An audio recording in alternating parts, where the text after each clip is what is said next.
ఆయన మన బయటకు వచ్చి ఇక చూస్తా తోలు తీస్తా తాట తీస్తా ఇక నీ సంగతి చెప్తా అన్నాడు. రా బిడ్డ రా రా రెడీగా ఉన్నారా, ఇక అందుకే కొడంగల్ నుంచే చెప్తాం నీకు అని చెప్పి 3 రోజుల నుంచి మాట్లాడలేదు. ఇవాళ మాట్లాడుతున్నా. ఆయన కొడుకు చెప్తున్నాడు మైకు ముందలకు వస్తలేడు, ఆయన దాచుకున్నాడు అని. నీ ముఖం ఎప్పుడైనా చూసుకున్నావులా అద్దంలా? పేడమూతి బోడిలింగం, నువ్వు కూడా నా గురించి మాట్లాడతావా?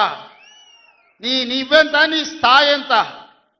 అయ్య పేరు చెప్పి బతికటోనివి నువ్వు, ఆంధ్రలో గుంటూరులో గుడివారిలో చదువుకున్న నువ్వు, నీకేం తెలుసు తెలంగాణ గురించి, మా పౌరుషం గురించి?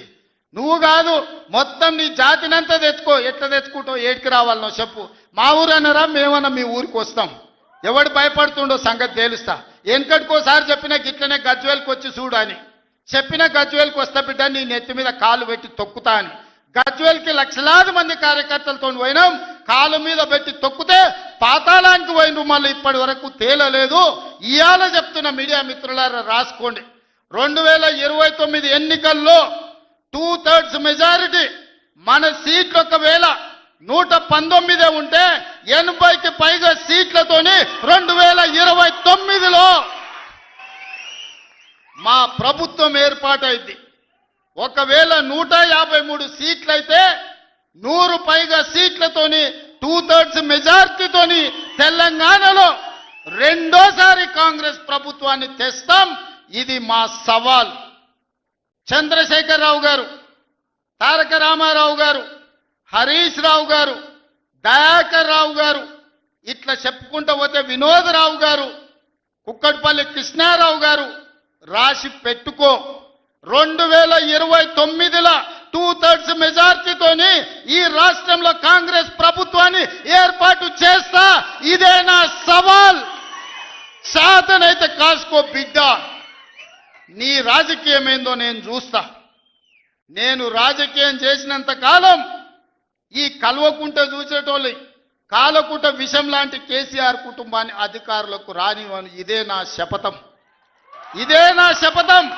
కొడంగల్ బిడ్డగా ఈ గడ్డ మీద నుంచి నేను శపథం చేస్తున్నా.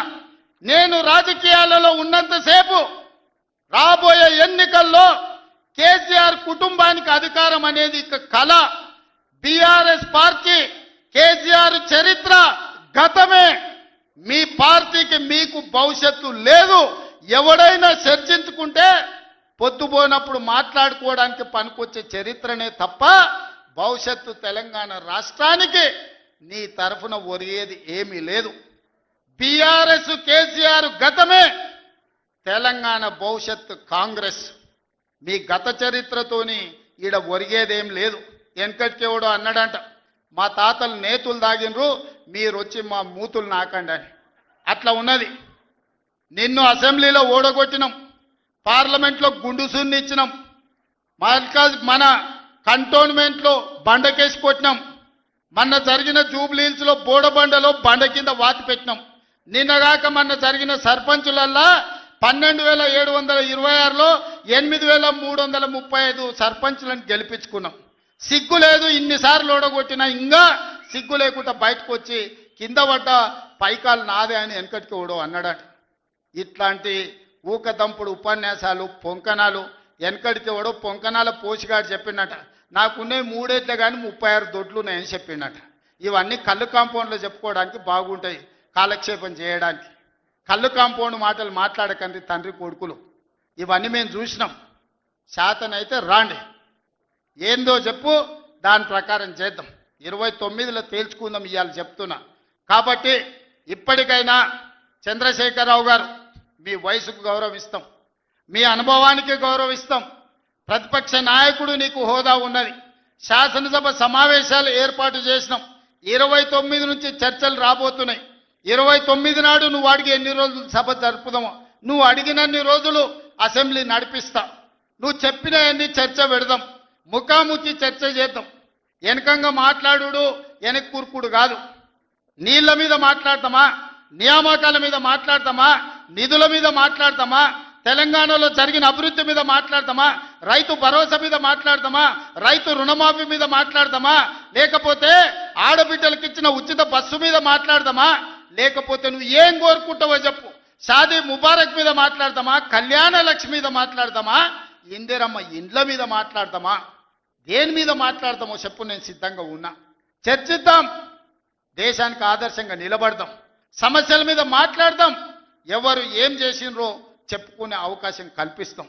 రాండి, మీరు మొహం చాటేసి ఫామ్ హౌస్లో పడుకొని మీరు ఖాళీగా ఉన్నప్పుడు పార్టీ ఆఫీసులు వచ్చి 10 మంది చెంచాలను పెట్టుకొని ఆ 10 మంది చెంచగాళ్ళ ముందల నువ్వు పొంకనాలు కొట్టుడు కాదు. నిజమైన చర్చ అసెంబ్లీలో చేద్దాం. ప్రజలు ఎన్నికలు ముగిసినాయి, అసెంబ్లీలో చర్చ చేయమని చెప్తారు. ఎవరు ఏం మాట్లాడతారో ప్రజలు వింటారు. విఘ్నులైన ప్రజలు తీర్మానం చేస్తారు. ఇలా సర్పంచులు అయిపోయినాయి, గ్రామ సభ పెట్టి సమస్యలు పరిష్కరించాల్సిన వాళ్ళు మళ్ళా సందు ఇల్లు తిరుగుతుందా అంటే ఏమన్నా అర్థం ఉందా? సర్పంచులారా మీరు చెప్పండి.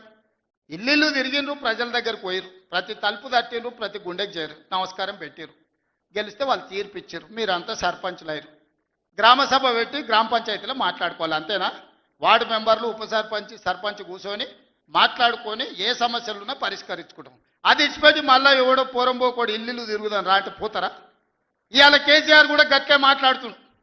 ఈడ మాట్లాడదాం రావంటే రంగారెడ్డి జిల్లాలోటి, పాలమూరులోటి, నల్గొండలోటి ఆయన మీటింగులు పెడతాడంట.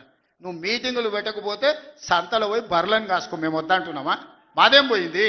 నీకు పొద్దు పోకపోతే మా కల్వకుర్తి సంతల్లో, కొడంగల్ సంతల్లో, ఇటకెళ్ళ మా ఎడ్ల సంతలు బొచ్చడు ఉన్నాయి. మత్తల్లో కూడా లేదు. పెబ్బేర్ల పెద్ద సంత ఉన్నది, పసల సంత. పోయి ఆడ పసల కాడ పోయి బర్రం కాసుకోపో, నేను వద్దంటున్నానా? నాదేం పోయింది? నీకు ఎట్లాగూ పని లేదు, ఖాళీగా ఉన్నావు. ఖాళీగా ఉన్నాడు పోయి ఆ పెబ్బేరు సంతలో బర్రెలు కాసుకోపో, బర్రెలు కొనుక్కోపో, నేను వద్దానన్నా? చర్చ చేయడానికి సభ ఉంది, అర్థవంతమైన చర్చలు చేద్దాం, తెలంగాణ ప్రజలకు వివరిద్దాం. అప్పుల మీద వివరిద్దామా, అభివృద్ధి మీద వివరిద్దామా, ఉద్యోగ నియామకాల మీద వివరిద్దామా, నీళ్ల మీద వివరిద్దామా, నువ్వు కట్టి కూలిన కాళేశ్వరం మీద మాట్లాడదామా, టెలిఫోన్ ట్యాపింగ్ మీద మాట్లాడదామా, సొంత బిడ్డనే ఇంటల్లుడు ఫోన్ ట్యాపింగ్ చేసినోడు ఇంతకంటే సిగ్గులేనోడు ఉంటాడా అని వాళ్ళు చెప్తారు. ఓ పక్కన నేను 1 కోటి మంది ఆడబిడ్డలకు చీర పెడతా, సారె పెడతా నేనంటే ఉన్నొక్క చెల్లెల్ని ఇంట్లోకి వెళ్ళి బయటకు వెళ్ళగొట్టిన వాడు ఆస్తిలో వాటా అయ్యేస్తుంది. గంత పనికిమాలినోడు, సొంత చెల్లెలకే చీర పెట్టలేనోడు, సొంత చెల్లెలకే పండుగ పూట బుక్కెడు బువ్వ పెట్టినోడు, వాడు కూడా ఒక మనిషా? మా ఆడబిడ్డలను ఆలోచన చేయమని అంటున్నా. ఏం ఆశిస్తామమ్మ పుంటింటి కాడ మనం? చెప్పురి. మెట్టింటికి వచ్చిన తర్వాత పండుగ పూట ఇంత బుక్కెడు పువ్వు పెడతాడు, మా అన్ననో తమ్ముడో ఉంటే చీర పెడతాడు, ఇంటి ఆయన ముందర ఇజ్జత్ పోకుండా ఉండని కానీ కోరుకుంటాం. గంతేనా? వాళ్ళ ఆస్తి అడుగుతామా? ఆడపిల్లలు మీరు సగం మంది సర్పంచులు ఉన్నారు కదమ్మా, ఆడపిల్లలారా మీరు చెప్పండి. పుట్టింటి గౌరవం నిలబెట్టడానికనే ప్రయత్నం చేస్తారు కదా మీరు మీ అత్తగారింటి కాడ. వాళ్ళ ముందర మీకు ఇజ్జత్ లేకుండా పండుగ పూట తల్లిదండ్రులు వాడు అన్ననో తమ్ముడో ఉంటే పండుగకి ఇంటికి కూడా విలువకపోతే మీ అత్తగారి ఇంటికాడ, పక్కింటి కాడ, తోటికోడల ముందర ఇజ్జత్ పోతుంది. అమ్మ గిత్త కంటే అవమానం ఉంటుందా? ఓ పిలిచో సారి చీర పెట్టకపోయినా మీరే కూడా పెట్టుకుని ఉంటే వానికి ఇచ్చో చీర కొని నువ్వు పెట్టినట్టు అని చేయరా అంటాం. పుట్టింటి ఇజ్జత్ ఎవరని తీస్తారా? ఏ ఆడబిడ్డనైనా, తెలంగాణలో ఉన్న ఆడబిడ్డ ఎవరైనా ఎంత కష్టమని ఉండని, ఎంత నష్టమని ఉండని, పుట్టింటి ఇజ్జత్ నిలబెట్టడానికైనా ప్రయత్నం చేస్తుంది కదా. మీరు అందరు కూడా తెలంగాణ ఆడబిడ్డలే కదా. ఇవాళ ఇంతో అంతో తండ్రి గాలికి సంపాదించిన దాంట్లో వాటా ఇవ్వాల్సి వస్తుందని మెడలు పట్టి దొబ్బితీవి నీ సొంత చెల్లెలు. నీ సొంత చెల్లెలకే సమాధానం చెప్పలోని ఆయన నాకు సవాలు ఇసురుతున్నాడు. ఈ అవ్వ లాగులో తొండలు ఇచ్చి కొత్త బిడ్డ నేను అనుకుంటున్నావేమో. నా సంగతి ఇంకా తెలియదు, మీ నాయనని అడిగి ఇంటికి పోయి చెప్తాడు. అమెరికాలో బాత్రూమ్లు అడిగినట్టు అనుకుంటున్నావు, నాతో మాట్లాడు అంటే నేనేదో మంచుకుంటుడే పోని ఆవుల పోరోడి గాలికి తిరిగేటోడి గాలిగాంతో నాకెందుకని ఇవన్నీ వేషాలు. ఇంకా పక్కలో ఒక నలికుట్లోడు ఉంటాడు, 6 అడుగులు ఉన్నా అనుకుంటాడు, అంత తలకాయ ఎక్కడుందో నాకు తెలియదు. కేసీఆర్ వచ్చి గర్జించిందంట, గర్జనకు నేను పోయి లోపల దాచుకున్నంట. ఇక కేసీఆర్ గర్జనలు గర్జించినట్టు లేవురా నాయన. మన గాడిదలు ఏం చేస్తావా? ఒండ్ర పెడతాయా? ఏమంటారు గాడిదలను? గాడిదలు అరిస్తే ఏమంటారు నరసింహ? గట్లున్నది. మీ గాండ్రింపులకు, మీ బెదిరింపులకు, ఉడత ఊపులకు భయపడ్డాడు ఎవరు లేరు బిడ్డ. ఈడ దుక్కి దున్నిన చేతులు ఉన్నాయి. మీరేదో తోలు తీస్తా అంటే తీపించుకోనికే లేము. ఈ కండలు కరిగినాయి, మిగిలిందే తోలు. ఫస్ట్ నీ తోలు సంగతి చూసుకో, నీ తోలు సంగతి చూసుకో. ఊర్లో మాకు తెలుసు, ఊర్లలో నాటుకోళ్ళు ఉంటాయి కదా, కోని కాల్చినాక మనం మంచిగా కాల్చి తోలు తీసి పసుపు పెడతాం కదా, మంచిగా తోలు తీసి పసుపు పెడతారు బిడ్డ మా కొడంగల్ వాళ్ళు. నువ్వేదో తెలివితేటలు అనుకుంటున్నావు. ఈ తమాషా మాటలు, ఈ అతి తెలివితేటలు కట్టిపెట్టుకో. ఎన్ని ఎలక్షన్లు జరిగినా సిగ్గు లేకుండా అన్నిట్లలో డిపాజిట్లు పోతున్నా, బండకేసి కొడుతున్నా, బుద్ధి రాలే. ఇప్పటికైనా మారుండ్రి. నాకేం లేదు, మీరు అట్లుంటేనే మంచిది. ప్రజలు చీత్కరిస్తారు, చీదర కొడతారు, లాస్ట్ దేనికి వనికి రాకుండా పోతారు. కాకపోతే ప్రతిపక్షమే లేదు తెలంగాణలో అని బయటకు పోతే ఇజ్జత్ పోయేటట్టు ఉన్నది. అదొక్కటే నా చింత.